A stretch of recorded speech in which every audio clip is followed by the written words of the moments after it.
Hey, Magic Mama. Incontinence.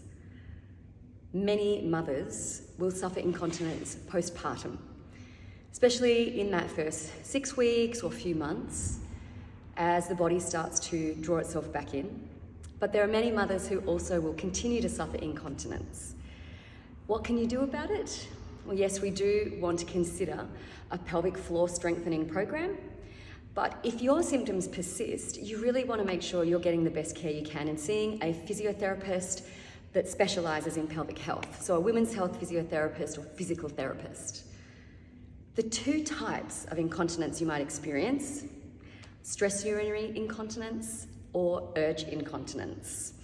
And these both can benefit from a strengthening program, as through the pregnancy you have got that pressure downwards onto the pelvic floor. Now, some women do respond by tightening up the pelvic floor, but other women do respond in that relaxing and releasing of the pelvic floor, and the pelvic floor then loses some of its strength as it has that downward pressure on it, that intra-abdominal pressure downwards on it with carrying baby and the weight of the placenta and the fluid.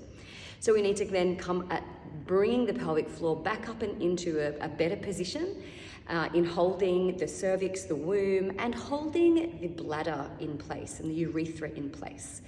And that's what a pelvic floor strengthening program can do for you, helping you with both urge incontinence, when you feel that urgency of like you can't make it to the toilet in time, or perhaps you are going to the toilet much more frequently than you normally would, so you have to have a toilet in reach at all times, or that stress urinary incontinence, sometimes called SUI. That means that you might leak when you laugh, cough, sneeze, or when maybe you lift baby or you start to do some physical activity.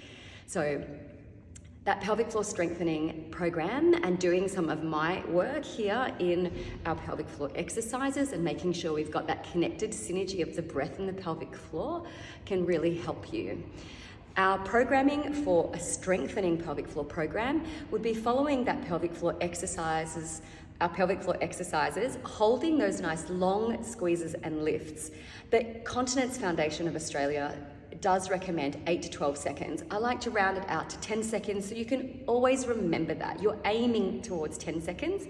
You can have a break in between those exercises, but you're holding it on for 10 seconds. You're doing 10 reps.